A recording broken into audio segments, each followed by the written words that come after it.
It's time to show off more of your model railroads and your fantastic model railroad work. It's the Virtual Model Railroad Show. Hey everybody, my name is Jimmy. I am drinking some coffee from Iron Horse Roasters, and this is Coffee and Trains.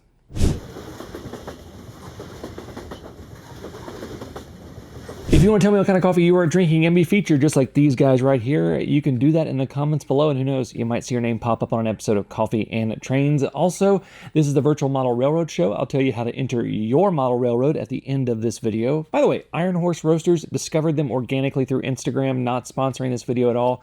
Some nice solid coffee if you're looking for some good coffee. Plus, it is train themed, which is what I'm guessing that's why the algorithm served it to me, but I'm really glad I found it. This episode is sponsored by trains.com. You can use the promo code JimmyDIY to get $10 off your order of $50 or more. There's a link in the description. Cheers, guys. This submission is from David Howe. David's layout is an N-scale layout. You can check it out right here. Look at this hot shot going by here. I also have to say that there is a quarry right here that I'm really impressed with. It's rare that you see that kind of depth beneath the track level on a layout, but I really enjoy seeing this entire layout. He's been working on this for about 5 years. You can see just how massive it is, and it's got a lot of mid-size and larger industries, and I really like the way that he's done with it. You can tell he has taken his time, that 5 years, plus in those shots I can see a camera, I can see a jib, so you got some video work going on in there too, and I really like that.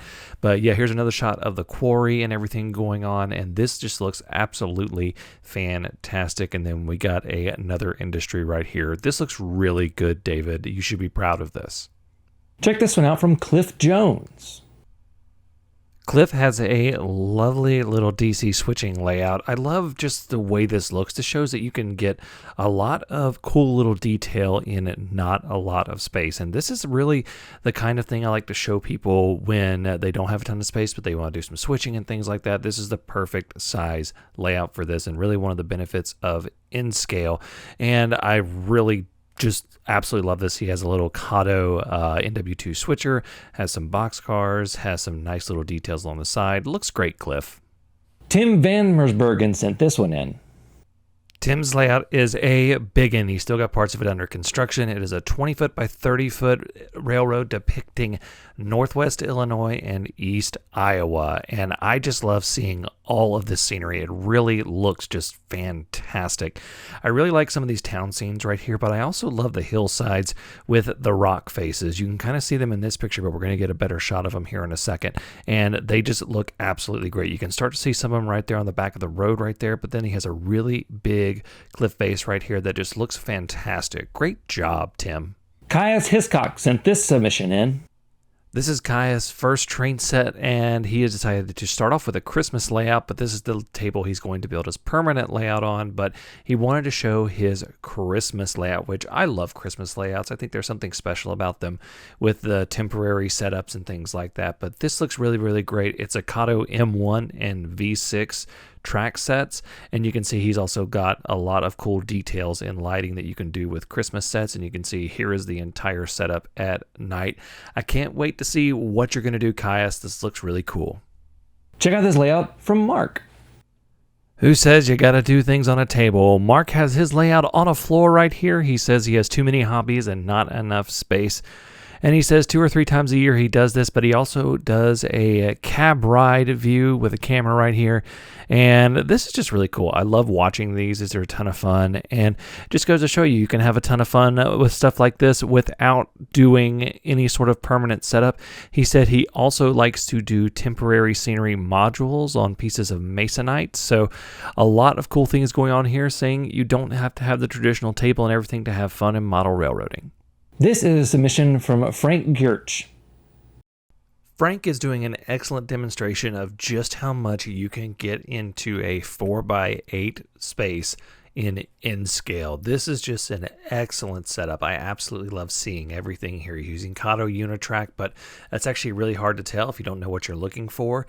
He's got a lot of yard space, industrial space, and some scenic space, and this looks really, really awesome. I love the way that this looks. You've done a terrific job, Frank, and you should be very proud of this. Kyle sent this layout in. Kyle is getting started on his first layout, and it is going to be a cool one. You can see he's got the Kato Unitrack. I really love showing layouts in this stage because it really gives an idea of people of what layouts look like as you're building them, and it makes it easier to build them. You can see he's got a lot of cool things, like he's got some armored vehicles on this flat car right here. He's also got some industries that are going up. And in addition to all of that, you can see that he has even a little bit more going on with the layout, and it's looking better and better each time. I see that big boy sitting right there. Kyle, this looks like you're going to have a ton of fun with this. I can't wait to see more. This submission is from Scott Morrison. Scott's layout is an absolute beauty. Look at this thing. I think the best compliment I can give this is, at a glance when I was looking at the pictures, I thought it was HO scale at first before I read the description, and this is an N-scale layout, and it is code 55 Atlas track with a minimum radius of 15 inches, and this entire thing is in an 8 by 9.5 by 11 foot U-shaped layout, and it just looks fantastic. I love this shot right here. This is my favorite shot of all of them. This just looks amazing. Great job on just this shot, not to mention everything else. It just looks fantastic. I absolutely love it. He also has some night shots because everything is lit up. This is also a great way of showing that when you're doing buildings and cityscapes, you can just put them in the background as images, and that's going to help you out a ton. And you can see he has more lighting here on his stuff. This just looks fantastic. Scott, you should be very proud. Richard Mcorman sent this one in. Now, Richard actually submitted his garden railroad a little while back, but now he wants to show his roughly 11 foot by 11 foot model railroad under construction, and he sent quite a few videos. By the way, if you see those Legos down there, that's a little Lego world that his daughter built. I'm also a big lover of Legos, so absolutely love seeing this. But you can see everything he's got going on in this 11 by 11 space, a lot of stuff going on, and I think it's going to look really, really good. I see a lot of Pennsylvania power, so I think he's trying to emulate some of the mountains in Pennsylvania, and I think it looks like you did a fantastic job with that. So I can't wait to see more. I can't wait to see what you get done when you start getting more scenery completed. This just looks really, really great, Richard. Thanks for sending this in. This is a submission from Jeremy Plant. By the way, Jerry, sorry for mispronouncing your name. It is Jerry, not Jeremy, but he's got his layout right here. It is the Kato 2005 Amherst layout. This is the phase 1 he had, and then he's adding a phase 2 expansion that is 2 foot by 8 foot.